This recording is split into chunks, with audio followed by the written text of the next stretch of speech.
وہ ساری تکرار نہیں کرتا، لیکن آج پاکستان پیپلز پارٹی کا وفد پہنچ گیا. سعید غنی صاحب اور نجمی عالم صاحب جو کہ میئر کے کینڈیڈیٹ بھی غالباً ہیں پیپلز پارٹی کے تھے، ان سمیت، اور وہ حافظ نعیم الرحمان صاحب سے ان کی ملاقات ہوئی. تو اب کیا اسٹیٹس ہے، کیا کچھ طے پایا، کیا کشیدگی برقرار ہے، کیا احتجاج چل رہا ہے نہیں چل رہا؟ حافظ نعیم الرحمان صاحب امیر جماعت اسلامی کراچی ہمارے ساتھ ہیں. سر السلام علیکم. وعلیکم السلام ورحمۃ اللہ. سر پہلے تو بتائیے کیا آپ کو خوشگوار حیرت ہوئی جب پیغام ملا پیپلز پارٹی کی طرف سے کہ بھائی ہم آ رہے ہیں، ملنا چاہتے ہیں؟ اچھا، وہ تو اصل میں کل جب چیف منسٹر صاحب کا فون آیا تھا نا، ہاں، تو انہوں نے یہی بات کہی تھی کہ میں کچھ ساتھیوں کی ذمہ داری لگاؤں گا کہ وہ آپ سے بات چیت کریں گے، اوکے، اور اس کے نتیجے میں جو ہے وہ کچھ چیزوں کو ریزالو کیا جائے گا. تو پھر ظاہر ہے کہ انہوں نے پھر رابطہ کیا، اور ہم نے اس وقت بھی ان سے کہا تھا کہ چیزیں ٹھیک کرنا شروع کریں، آپ نتائج کو دینا شروع کریں، اور اس طرح کی ریکاؤنٹنگ میں جو زبردستی کی ایک چیز ہو رہی ہے وہ نہ کریں. تو بہرحال وہ آج سعید غنی صاحب اور امتیاز شیخ صاحب اور نجمی عالم صاحب آئے، صحیح ہے، اور ان سے بس ایک ہی نقطے پر بات کی. ہم نے کہا کہ دیکھیں بھائی، ہم نے آپ کا مینڈیٹ تسلیم کیا تمام تر چیزوں کے باوجود، وہ سارے تحفظات بھی موجود ہیں، الیکشن کمیشن میں ہم نے رپورٹ بھی کیا ہوا ہے، جو اس کا طریقہ ہے وہ اختیار کریں گے. لیکن یہ کیا ہو رہا ہے کہ آپ ہمارا نتیجہ نہ دیں، اور دوسری بات یہ کہ جب نتیجہ اس کے باوجود بھی آ جائے تو آپ ریکاؤنٹنگ کے نام پر کھولیں اور آپ کے تھیلے کھلے ہوئے ملیں، اور اس میں جو ہے جہاں 1000 2000 کا بھی فرق ہو تو آپ اس میں چینج کر دیں. تو یہ نہ کریں پلیز. تو اس پر انہوں نے کیا کہا؟ میرا خیال ہے کہ انہوں نے کہا کہ بھائی جہاں بھی کوئی ایسی شکایت ہے، ایک تو الیکشن کمیشن کا معاملہ ہے، ہمارا نہیں ہے، فلاں نہیں ہے. ہم نے کہا دیکھیں بھائی، الیکشن کمیشن کا معاملہ تو یہ ہے کہ وہ انہوں نے وہاں پر ٹیک اپ کر لیا ہے، وہ 23 یا 25 تاریخ کو وہ ہو جائے گا. لیکن یہ جو آروز کا معاملہ ہے، یہ الیکشن کمیشن کا ہی نہیں ہے، یہ آپ کا بھی معاملہ ہے. اس کی وجہ ہے کہ آروز انفلوئنسڈ ہیں حکومت کے. انہوں نے اس پر یقین دہانی ہمیں کرائی اور کہا کہ ہم اس کو دیکھتے ہیں، ہم کیا کر سکتے ہیں، اور اس میں اگر ہم اپنا کوئی رول ادا کر سکتے ہیں تو ہم کریں گے. اور اب ہم چاہیں گے یہ کہ ریکاؤنٹنگ کا سلسلہ اس طرح سے نہ ہو. کیا دوران ملاقات انہوں نے انسٹرکشنز جاری کی؟ جو کہ ریکاؤنٹنگ کی درخواست تو پیپلز پارٹی ہی دے رہی ہے نا، جہاں وہ دے رہے ہیں، آر او سے بھی پہلے تو ان کا اپنا معاملہ ہے. تو دوران ملاقات سعید غنی صاحب نے کچھ انسٹرکشنز دی اپنے پارٹی سیٹ اپ کو کہ فی الحال ریکاؤنٹنگ کی درخواستیں روک دیں، یا جہاں دی میں وہاں بھی روک دیں؟ میرا خیال ہے ان کی بات چیت ہوئی، اور وہ اپنی ظاہر پارٹی کے لوگوں سے بھی بات کر رہے تھے، تو ہمیں لگا بھی کہ اس کے بعد کچھ فرق واقع ہوا ہے. اس کے بعد ریکاؤنٹنگ کا عمل جو کل آپ کہہ رہے تھے، جس کے بارے میں کل آپ شاکی تھے کہ جگہ جگہ ریکاؤنٹنگ، آپ کو اس میں واضح کمی یا انجماد نظر آیا آپ کو اس میں؟ جی بالکل ایسا ہے، اور آج ہوا ہے. اور میرا خیال ہے کہ کل جہاں پر کچھ چیزیں پہ ہونی تھیں وہ بھی شاید کوئی اگر روک لگ جاتا ہے تو میں سمجھوں گا کہ ان کی طرف سے کوئی پازیٹیو سائن آنا شروع ہو گئے. اور ظاہر ہے ہمارا آج ایک ہی نقطہ تھا کہ اگر آپ یہ عملی اقدامات کریں، ہمارا مینڈیٹ تسلیم کریں. ہم نے جتنے ووٹ حاصل کیے ہیں اور جتنے سیٹیں حاصل کی ہیں، ہم زبردستی کی تو کوئی بات آپ سے کر نہیں رہے. یہ ایک اچھا، اگر میں اس طرح کہوں حافظ صاحب کہ یہ ایک کانفیڈنس بلڈنگ میجر ہو گیا ہے پیپلز پارٹی کی طرف سے، تو میں ٹھیک کہہ رہا ہوں؟ اس کا آغاز ہو گیا ہے. اب اگر آپ دیکھتے ہیں کہ فرض اگلے 24 گھنٹوں میں یہ بہتر ہوتا ہے معاملہ، تو پھر جو اگلا اسٹیپ ہے یعنی میئر کے حوالے سے بات چیت، وہ شروع ہو سکتی ہے پھر. اچھا دیکھیں وسیم، اس پہ میں ایک بات ضرور کہنا چاہتا ہوں، اور وہ بڑے یعنی ظاہر دل کی بات ہے، اور وہ یہ ہے کہ دیکھیں یہ آپ کو پتا ہے کہ جماعت اسلامی کی اس وقت جو پوزیشن ہے، میئر تو جماعت کا ہی بنے گا، ٹھیک ہے نا. اب ظاہر ہے اگر پیپلز پارٹی نمبرز میں کہتی بھی ہے، ظاہر یہ تو ہمارا اختلاف ہے نا، زیادہ ہے کم ہے، زیادہ ہے کم ہے، تو وہ تو اپنی جگہ. لیکن جو اس وقت تک کی پوزیشن میں پیپلز پارٹی کو بھی یہ بات معلوم ہے، جب 6 سیٹیں ہمیں اسلام آباد سے مل جائیں گی الیکشن کمیشن سے، تو ہماری پوزیشن ظاہر ہے بہت بہتر ہو جائے گی. تو میں یہ چاہوں گا کہ ہم کسی 2 جماعت کا نہیں بلکہ کنسنسس کا میئر بنے. اور میں اس سلسلے میں پی ٹی آئی سے بھی بات کروں گا، اگرچہ کہ ظاہر ہے مجھے اندازہ ہے کہ پی ٹی آئی یہ کہتی ہے کہ پیپلز پارٹی کے ساتھ تو کوئی بات نہیں ہو سکتی، لیکن P T I Jamaat Islami کے لیے اچھے اس کا اظہار کرتی ہے، اور انہوں نے ہمارے مینڈیٹ کو تسلیم بھی کیا ہے.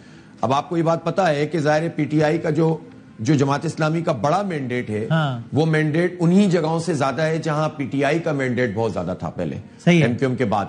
تو ان سب جگہوں پہ ہی ہم نے 3-4 ڈسٹرکٹ جو بھی ہیں اور 10-11 ٹاؤن ہیں، تقریباً 11-12 ٹاؤن ہیں کہ جس میں جماعت اسلامی واضح طور پر اکثریت میں ہے، اور ہم اپنے ٹاؤنز بھی بنا لیں گے. تو میں سمجھتا ہوں کہ آپ کی پہلی ترجیح یہ ہوگی کہ جماعت اسلامی کا میئر ہو جس کو پیپلز پارٹی اور پی ٹی آئی کی حمایت حاصل ہو. پہلی ترجیح آپ کی یہ ہوگی؟ بس میرا کنسنسس میں چاہتا ہوں. اس کی وجہ یہ کہ یار متعامل نہیں ہو سکتے کنفرنٹریشن کے. اس شہر میں نا ڈیولپمنٹ ہونی ہے. لیکن آج آپ کو حافظ صاحب ملاقات سے یہ اندیا ملا کہ پیپلز پارٹی جس طرح آپ کا ایک موقف ہے نا کہ بھائی یعنی سیٹوں پہ آپ دونوں کا اختلاف ہے، وہ ایک لمحے کو آپ چھوڑ دیجئے، ایک لمحے کو، لیکن آپ کہنا میئر تو ہمارے ہی ہوگا. آپ کو کیا پیپلز پارٹی کی بھی پوزیشن یہی لگی کہ وہ بھی کہہ رہا ہوں بھائی میئر تو ہمارے ہی ہوگا، یا ان کی پوزیشن میں لچک لگی کہ دیکھ لیتے ہیں میئر کس کا ہوگا؟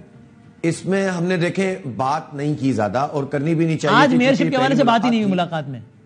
نہیں اس میں واقعی بات نہیں ہوئی. اس میں بات نہیں ہوئی اور بلکہ وہ جو ہنسی مذاق میں جملے ہوتے ہیں وہ بھی پھر ایک طرف کر دیے کہ یار ابھی تو بس نا اس مسئلے کو حل کریں. ظاہر ہے کہ دیکھیں میں آپ کو سچی بات بتاؤں کہ آج ملاقات اس طرح کی ملاقاتوں میں نہیں تھی جو پہلے ہم لوگ بہت ہی ایک فرینک. آج ظاہر ہے بہت اسپیسیفک معاملہ تھا اور اسٹیک پہ لگا ہوا تھا بہت کچھ اور بہت زیادہ. لیکن آپ نے ابھی جو اسٹیٹس بتایا اس سے میں اخذ کر رہا ہوں کہ ملاقات آپ کے خیال میں بہرحال فروٹفل رہی ہے, بہتر رہی ہے. آج اس کا پہلا یہ ہمیں اچھا ملا ہے جیسچر. کل پرسوں میں اس بات کا اندازہ ہو جائے گا اور جب یہ ہو جائے گا تو دیکھیں میری ٹاپ پرائیورٹی یہ ہوگی کہ یہ بات پیپلز پارٹی کو بھی اچھی طرح پتا ہے کہ جماعت اسلامی ہی میئر بنانے کی پوزیشن میں, چاہے وہ نمبرز میں کچھ بھی کہہ رہا ہوں. لیکن آپ کو اس کا کوئی خدشہ نہیں حافظ صاحب کہ پیپلز پارٹی کسی بھی طریقے سے مطلب ان کو نمبر گیم میں سبقت ہو جائے, یعنی کہ ملا کر, یعنی کہ پی ٹی آئی کے کچھ لوگ اس کو ووٹ دیتے ہوتا ہے پاکستان کی سیاست میں, بڑا انفارچونیٹ ہے کہ ہوتا ہے نا. آپ کو ایسا کوئی خطرہ ہے, خدشہ نہیں؟ دیکھیں اب وہ خطرہ خدشہ تو ہمیشہ رہتا ہے. الحمدللہ بس میں اب کوئی بڑی بات تو نہیں کرتا. ہمارے جماعت اسلامی کے لوگ ہی بالعموم ظاہر ہے کہ آپ کو پتا ہے کہ وہ ادھر ادھر نہیں جاتے, ورنہ تو ہر پارٹی میں ہی یہ پرابلم موجود ہے. سینٹ کے انتخابات کے موقع پہ ہمیں بہت نظر آتا ہے. آپ کو یاد ہوگا چیئرمین سینٹ کا ایک انتخاب ہوا تھا جس میں سنجرانی صاحب اور سلیم مانڈوی والا جو پیپلز پارٹی کے تھے ان کے لیے پی ٹی آئی والوں نے ووٹ کروائے تھے, یاد ہوگا آپ کو. یعنی پی ٹی آئی نے سلیم مانڈوی والا کو ووٹ دیا تھا. تو یہ سب ہوتا ہے پاکستان کی سیاست میں. میں نا اس سے پہلے یہ چاہتا ہوں کہ یہ ہونے کے بجائے کنسنسس ڈیولپ ہو جائے, اور اگر کنسنسس نہ ہو پایا تو چونکہ نہ صرف یہ کہ پی ٹی آئی بہت اس میں میرا خیال ہے کہ لچک کا مظاہرہ نہیں کرے گی کہ ہم کیوں پیپلز پارٹی اور ہم ایک پینج میں نظر آئیں, شاید پیپلز پارٹی بہت کمفرٹیبل نہ ہو. حالانکہ دونوں کے پاس کہنے کو یہ فیس سیونگ ہوگی کہ دونوں کہہ سکتے ہیں کہ بھائی ہم جماعت کے اتحادی ہیں. پیپلز پارٹی کہے گی ہم پی ٹی آئی کے اتحادی تھوڑی ہیں, جماعت بھی یہ کہے گی. لیکن پھر بھی اگر یہ نہ ہو پایا تو پھر آپ اس کے بعد اگر یہ دو آپشن ہیں کہ ادھر you go towards Peoples Party اور پی ٹی آئی, تو آپ کا رجحان کس طرف زیادہ ہے؟ اچھا دیکھیں وسیم, مسئلہ کیا ہے؟ مسئلہ یہ ہے کہ اگر تو آپ فیکٹ کو سمجھ رہے ہیں اور کراچی کے مسئلے کو سمجھ رہے ہیں اور کراچی میں ڈیولپمنٹ چاہتے ہیں اور جو بھی یہاں چلتا پھرتا ہے اس کو واضح نظر آتا ہے کہ یار یہ ہماری قسمت تو نہیں ہے جو ہمارے ساتھ ہو رہا ہے. آپ میں سب اسی جگہ کے رہنے والے ہیں, گلی محلوں میں چلنے والے ہیں. چنچی کے دھکے ہماری قسمت ہے, یہ سڑکیں ٹوٹی ہوئی ہماری قسمت ہے, یہ پانی کا پروجیکٹ نہیں ہو رہا, ٹینکر مافیا وغیرہ وغیرہ وغیرہ. اس سے نکلنے میں کوئی ایک جماعت نہیں کر سکتی چاہے اس نے اکثریت بھی لے لی ہو. تو میری خواہش یہ ہے, تمنا یہ ہے کہ کراچی کو سامنے رکھ کر اگر فیس سیونگ مل رہی ہے نا تو بھائی لے لو, ہے نا, بجائے اس کے. اور یہ نہ ہو پایا اگر تو پھر رجحان کدھر ہے؟ لیکن ہمیں نا آئیڈیل سچویشن ہے, بالکل ٹھیک ہے. نہ ہو پایا تو یار وہ ظاہر ہے کہ وہ ایک سوال ہے جو ہمارا فورم کرے گا. دیکھیں ظاہر سی بات ہے اس پر تو ہمارا اتفاق ہے ہماری پارٹی میں, ہمارے مرکز میں, میری جماعت نے بھی ہمیں کہا ہے. اور آخری بات حافظ صاحب, ابھی ایز وی اسپیک تب جماعت اسلامی کا احتجاج اس وقت تو کہیں نہیں ہو رہا شہر میں ابھی. اب ظاہر ہے جب انہوں نے ابھی اس وقت اسٹینڈ سٹل جو چیز ہوتی ہے نا وہ ایک طرح سے ہو گئی ہے, ٹھیک ہے, کہ کوئی نئی چیز نہیں کر رہا ہے تو ہم نے بھی جو ہے وہ اپنی پوزیشن کو بہتر کر لیا ہے. اگر کوئی چیز ہوگی تو یہ تو ہم حق رکھتے ہیں کہ اس کو روکنے کی کوشش کریں, یعنی اگر کوئی غلط چیز ہو رہی ہے, غیر قانونی چیز ہو رہی ہے تو وہ تو ہے. لیکن چونکہ اب ایک جس طرح ایک اسٹینڈ سٹل معاہدہ ہوتا ہے وہ اس کا آغاز ہوا ہے. بہت شکریہ, اور کانفیڈنس بلڈنگ میجرز بڑھ رہے ہیں تو پھر اس کے بعد دیکھیں گے. بہت شکریہ سر, حافظ نعیم الرحمان صاحب نے بڑی فروٹفل بات ہمیں بتائی ہے.